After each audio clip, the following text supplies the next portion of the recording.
ఎండాకాలం వచ్చిందంటేనే ప్రతి ఒక్కరికి జ్యూసులు తాగాలని కోరికగా ఉంటుంది. మనం బయట కొనాలి అంటే అందులో ఐస్ అయితేనేమి, కల్తీ నీళ్లు, ఇలాగా చక్కెర అన్ని కలుపుతూ ఉంటారు. ఆరోగ్యానికి హానికరం అని చెప్పేసి ఈ విధంగా నేను జెన్ పవర్ వాళ్ళ నుంచి కోల్డ్ ప్రెస్ స్లో జ్యూసర్ తీసుకున్నాను. ఫస్ట్ మనకు ఉదయాన్నే స్టార్టింగ్ ఇలాగా గ్రీన్ జ్యూస్ తయారు చేసుకొని తాగామనుకో మన హెల్త్ కు మంచిది.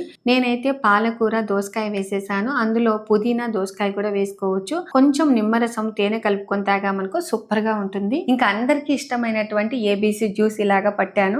పిల్లలకి క్యారెట్, బీట్రూట్ ఇస్తే తింటారా, తినరు. అలాంటప్పుడు మనం ఇలాగా జ్యూస్ తయారు చేసి ఇచ్చామనుకో కమ్మగా తాగేస్తారు.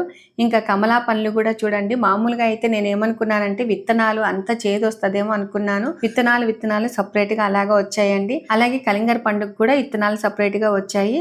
ఇందులో జ్యూసర్లతో కేవలం ఫ్రూట్ జ్యూస్లే కాకుండా బాదం పాలు, కొబ్బరి పాలు ఈజీగా తయారు చేసుకోవచ్చు. ఇంకా ఇప్పుడైతే బొప్పాయి రసం పట్టేసుకున్నాను. ఇంకా ఆ తర్వాత బాదం పప్పు నానబెట్టి ఈ విధంగా స్వచ్ఛమైనటువంటి బాదం పాలు తయారు చేసుకున్నాను. అలాగే పచ్చి కొబ్బరితో కొబ్బరి పాలు మామూలుగా మనం మిక్సీలో వేస్తే ఎంత అవస్థ పడుతూ ఉంటాం కదా, అలా కాకుండా నిమిషాల్లో కొబ్బరి పాలు చిక్కగా స్వచ్ఛంగా తయారైనాయండి. ఇంకా ఈ కొబ్బరి పొడితో మనం వంటలలో కూడా వేసేసుకోవచ్చు. ఫ్రోజన్ ఫ్రూట్స్తో ఐస్ క్రీమ్ చేసుకోవచ్చు. ప్రత్యేక ఫిల్టర్ కూడా ఇచ్చారండి. సో వీటిలో పిప్పితో మనం మామూలుగా కూరలు, పరోటాలు అట్లాగా తయారు చేసుకోవచ్చు. మామూలుగా మనం మిక్సీలో జ్యూస్ వేస్తే సగం రసం పిప్పిలోనే ఉండిపోతుంది కదా, కానీ వీటిలో స్లో జ్యూసింగ్ టెక్నాలజీ పండ్లను చివరి చిక్క వరకు పిండి ఒలుస్తుందండి.